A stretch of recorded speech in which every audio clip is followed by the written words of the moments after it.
Mank. What is Mank?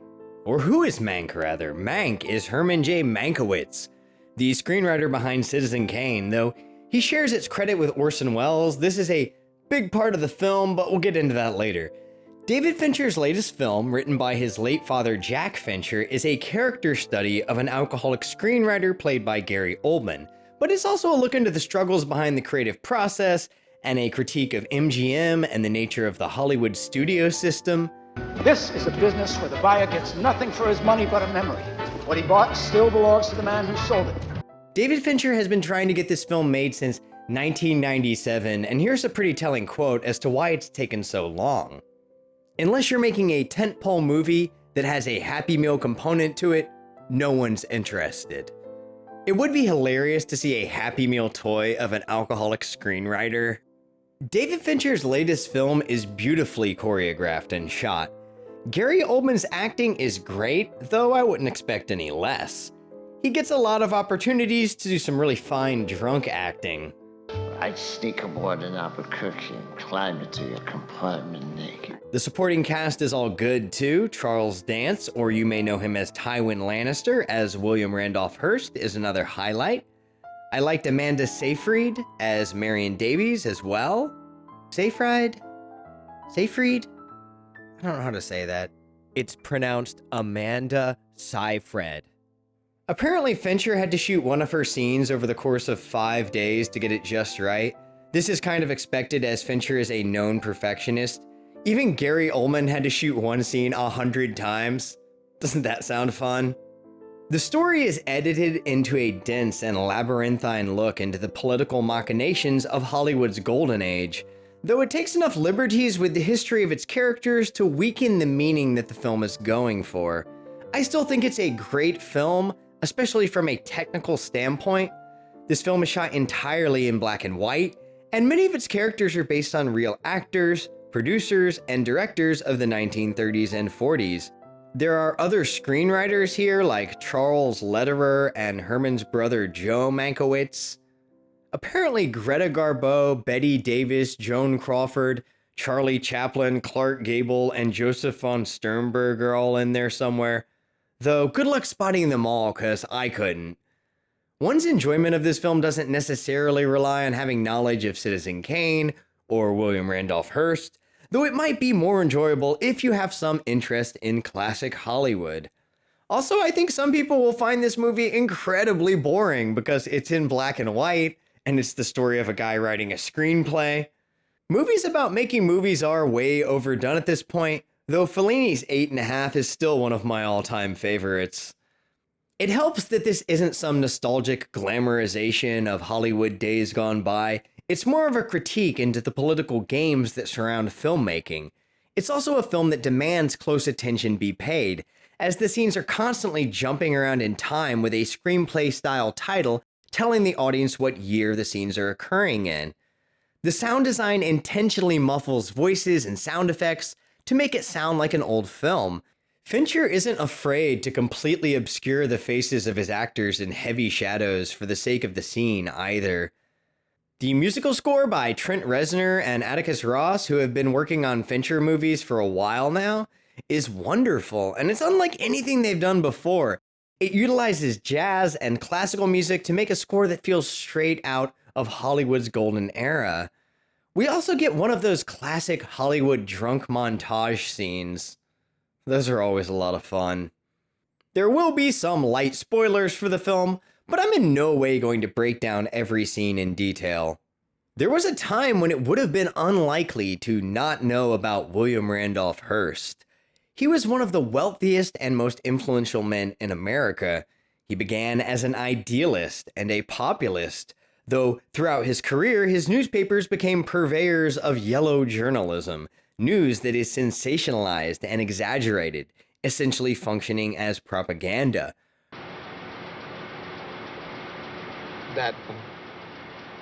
Hearst was at one point a supporter of FDR, but broke with the president over the New Deal. Before World War II, Hearst would run columns in his newspaper written by Mussolini, Goering, and Hitler. In the film Mank, there's a party scene where the upper echelon of MGM elites dismiss the rise of fascism in Europe as a passing fad, and this seems to be accurate to the way the American elite felt about Nazis at the time. Hitler, Schmittler. You don't turn your back on a market as big as Germany. There is actually a little more complexity to William Randolph Hearst than you might think. Though he did provide a platform for fascists to express themselves in the 1930s, after Kristallnacht, the Night of Broken Glass, he changed his opinion on the Nazi Party and took actions to assist the Jewish people. This article was published in 2009, and it's from the Northern Jewish News of California. In order to not come across like propaganda, I am attempting to show multiple sides to the argument. Hearst was a complicated man, and perhaps this is why Citizen Kane is such a great character study. But let's get back to the review, shall we? After watching this film, I researched a little about how accurate they were able to portray these real-life people. It is true that Louis Mayer, co-founder of MGM, convinced his workers to take only half of their pay because of FDR's week-long bank holiday. The country was in the midst of the Great Depression, and the banks were massively failing. In order to deal with the national distrust of banks, when FDR was inaugurated in 1933, he declared a week-long bank holiday in which Americans would be unable to do any type of bank transfer, withdrawal, deposit, etc., while the government worked on a solution to reopen the banks with better public faith. A lot of this had to do with the gold standard and the fact that the New York Reserve Bank's gold had fallen below the legal limit. But getting back to Mank, Louis Mayer never paid his workers the other half of that money. In the film, the workers ironically give him a round of applause after he cuts their pay. It's most interesting to talk about what this film has changed about Herman Mankiewicz himself. A large section of the film is devoted to a subplot about the California gubernatorial race where Upton Sinclair ran and lost. Sinclair exposed problems in the meatpacking industry with his novel The Jungle in 1905, and criticized the oil industry in his novel Oil in 1926. There Will Be Blood was very loosely based on oil, although it's not an adaptation. There Will Be Blood is more of a character study than a political commentary. Sinclair ran for governor as a Democrat, though he ran as a socialist in the past. In the film, William Randolph Hearst and Louis Mayer of MGM conspired to create propaganda films that will tank Sinclair's campaign by associating him with socialism. In the film, the director Shelley Metcalf that creates the propaganda films feels great remorse and kills himself after discovering he has Parkinson's. This character is a fictional character created for the film. He's played by James McShane, who was Eric O'Bannon in Bloodline. He was the guy who sat shirtless on a washing machine in his front yard. I do like this actor a lot. In reality, the director Felix Feist Jr., who made the propaganda films, went on to successfully make some bigger pictures, and he never committed suicide. The defining moment of the film is when Mank drunkenly recaps the story he's been writing, the story of Citizen Kane, at a party Hearst is throwing. It is insinuated that Sinclair's loss and Metcalf's suicide are the reasons that Mank decides to make Citizen Kane a critique of Hearst. However, in reality, Herman Mankiewicz was a conservative who despised unions and would not have cared about Sinclair's loss. In fact, he donated to Sinclair's GOP opponent, Frank Merriam, without having to be coerced to do so like in the film. The film changes Mank's political ideology in order to have a grand statement in the end, and this all falls apart a little if you know the real-life history of the character. He does have a line in the film where he mentions that he doesn't trust unions. As Groucho always said, never belong to any club that would have someone like you for a member.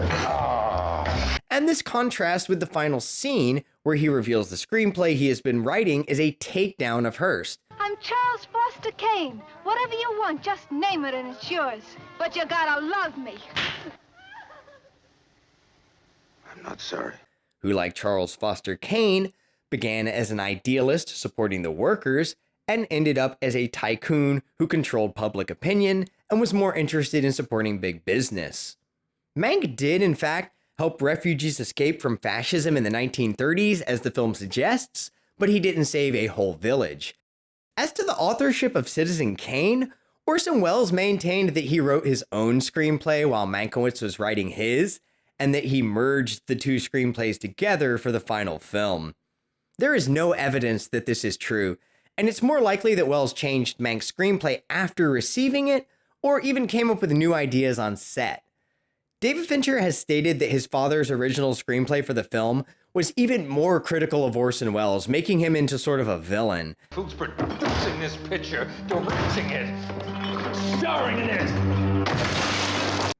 So again, the film might be changing history a little bit to make its story about screenwriters as unsung heroes resound a little stronger. It's kind of like they made these changes from history to sell the film as the story of the guy who really wrote Citizen Kane and Orson Welles' attempts to steal credit from him.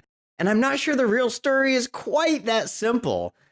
I do still think this is an expertly crafted film, and it deals with its characters in a nuanced way. It just deviates from the reality of the situation enough for me to question some of these decisions. In Fincher's filmography, this is probably closest to The Social Network in its depiction of a controversial real-life figure, serving as both character study and social commentary. Although I don't agree with every decision this film makes with its story, I do respect the work that went into the production, cinematography, acting, editing, and music. It all feels like a classic Hollywood film, and to me, that's a great thing. Just go into it knowing that it's not completely historically accurate. I mean, don't take any film as being completely historically accurate. Even a documentary. Truthfully, Shelley, if the performances were any better, you'd be ashamed of yourself. Only half of them were actors. Would you mind telling us who your favorite candidate is for governor? Sinclair. And what is your principal reason for arriving at that? Well, it puts a different man with different principles and everything like that into office, see, and it gets away from the old line. Well, have you made a study of his plan? Yes, I've studied a little bit. Some of them are rather radical, but I think they'll be modified when he gets into office. I see. Well, now, listen. Do you really believe that he can end poverty in California? Well, no, I don't think so, but